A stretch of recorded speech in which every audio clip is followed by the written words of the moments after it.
Hello and welcome to the channel. My name's Kate and I'd like to take you on my sketchbook ramblings. Wherever you live, if you want to sketch outside, I'm sure that you don't have to travel far from your home to find some interesting shape or view. For me, living in the countryside in the UK, I'm very lucky to have all this on my doorstep.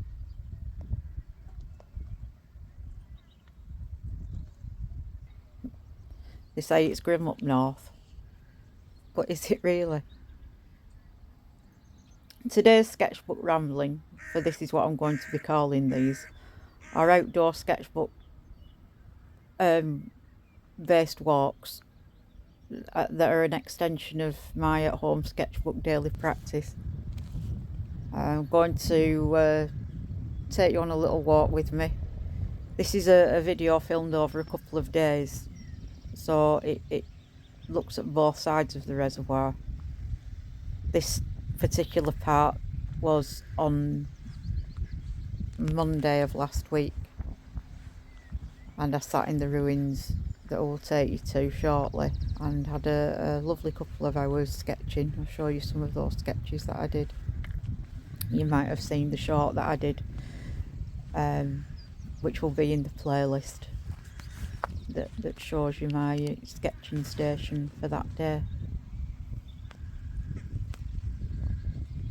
This is Cowm Reservoir. Cowm with an M, meaning hollow or valley. It's a nice little wooded area along the path that we're going to take along to the ruins, and a pan back across the reservoir. How calm and still it is.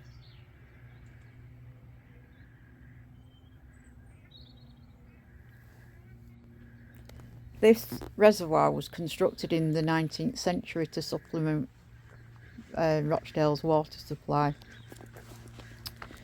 as everywhere was becoming more and more industrialised, and the demand on the towns for water was growing. The construction began in 1968 and was completed and opened for use in 1877. And unfortunately, 100 years later, there was a fire of tyres on the quarry above, and it poisoned the water supply, poisoned the reservoir, filled it with phenol and rendered it undrinkable, unusable. And it remained like that until right up into the early 1990s. I'm not entirely sure whether it is used now as drinking water, but if anybody knows, please do let me know in the comments. Correct me if I'm wrong. Here we've got the sheep sheltering from the sun, taking a bit of shade, and as I'm walking up through this field, taking it nice and quietly, nice and slowly, because they're all ready for giving birth at the moment.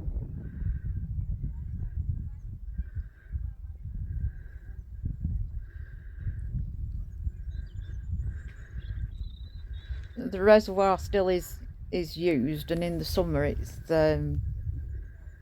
predominantly used as a water skiing centre, and it's the training site for the British Disabled Water Ski Association. That big hill there in the distance is Brown Wardle. It was the first settlement in the Stone Age, the earliest settlement known around this area. I'll take you to have a look at this stone wall. Look at the colour, the textures there. And as we walk up onto the path here, this is the old pack horse trail leading up to the first set of ruins. There's a nice little seat up there, which I made my home for a couple of hours, did some sketching. The trees just beyond the ruins, they've been planted about 30-40 years ago to help the erosion of the erosion caused by past quarrying. Those are a couple of sketches that I did. There's one of Brown Wardle from my vantage point sat amongst the ruins. quite enjoyed doing that. Nice and peaceful. Not too many people about, just kept company by the sheep. As you will have seen in my last shot, I had Barbara for company. Now this is Sunday's walk, going round in the opposite direction. You can see the bluebells are starting to come through.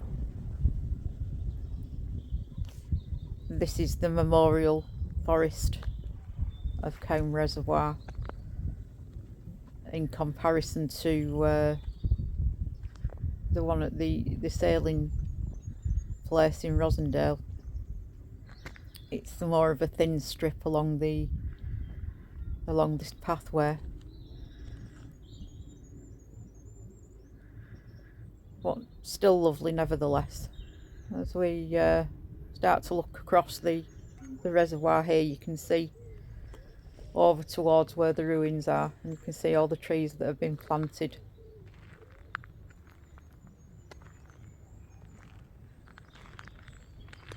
All those trees planted to stop the erosion caused by the past quarrying, and basically to make it look a bit nicer and a more pleasant place to walk. This is a memorial bench. This is another part of the scheme for Life for a Life that United Utilities provide. The trees and the benches are all paid for by people who have bought them to commemorate a member of the family and loved ones, place to come and sit and just remember them. This tree I think is a hawthorn, but please correct me if I'm wrong. Please let me know in the comments if you know what it is. It's absolutely gorgeous, and look at it all in bloom there. Yeah, do let me know what you think it is. The majority of the trees that are planted in the Life for a Life forest are Scots pine, oak, rowan and silver birch. In the distance there you can see the remnants of quarrying. There is still quarrying up there to this day. Quite ugly, so you can see why they've planted the trees to cover past scarring. This part of the walk is a walk that my other half Noel hasn't done recently, and he'd forgotten that there was a picnic site just round the corner here that we'll walk up to and have a look. It's a nice little place to sit and contemplate the world and do a bit of sketching. It's a little bit overgrown, and one of the benches has been vandalised and knocked over. I think you'll just be able to see it now as we're coming up to it. It was like a big slab table, and the slab's been pushed over. A little bit heavy for me to correct. But still a nice place to sit nonetheless. And this labyrinth type construction here I think once was a pond, but it all seems to have dried up now and grown up with sedge. The grass cropped short where all the sheep like to graze. More evidence of tree planting to cover up the scarring from the quarrying.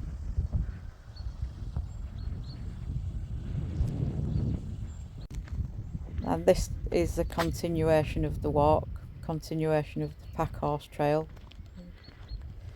Nice shady walk through the trees. It can be a bit slippery in the wet. Those stones are very well worn. And as we get further up this path, you'll see on the left hand side an oak tree that's completely over on its side, yet still growing and still thriving.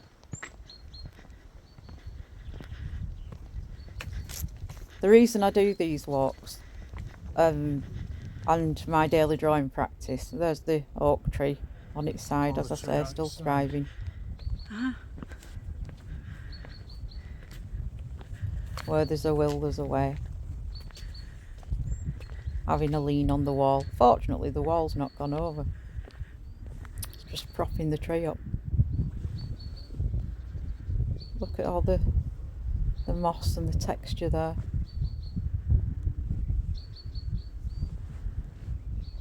Lovely.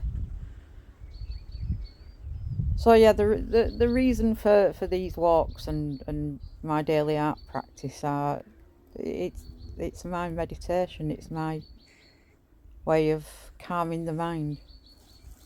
Some people can sit cross-legged and close their eyes for 30 minutes and meditate. But this is my way of meditating and gathering ideas for drawing and painting. There's an old gate post. This is the top end of the pack horse trail now, and just over there's a lot of sedge, so just over and around this corner we'll come from the other direction down to the old ruins.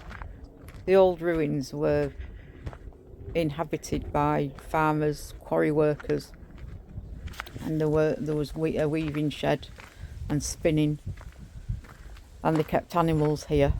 The last inhabitant left around 1877 when the reservoir was completed. They were made to vacate the land as United, well, it wouldn't have been United Utilities then, but what became United Utilities took claim. There we are, new life springing up all over the place. Lovely to see. We're coming down now, down the pathway down towards the ruins.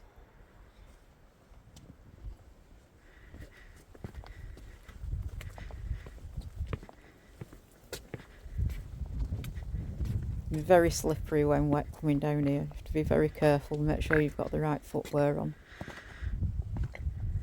This is the well that would have provided the drinking water and all the water for the dwellings that were here. What they say, where there's a well, there's a way.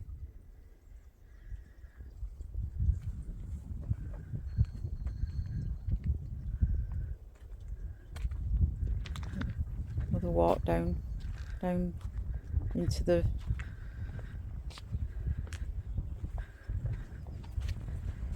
main part of the farmstead. Here's a few pictures for you just to finish off with. Thank you for visiting. Please like, subscribe and share. See you again soon. Bye.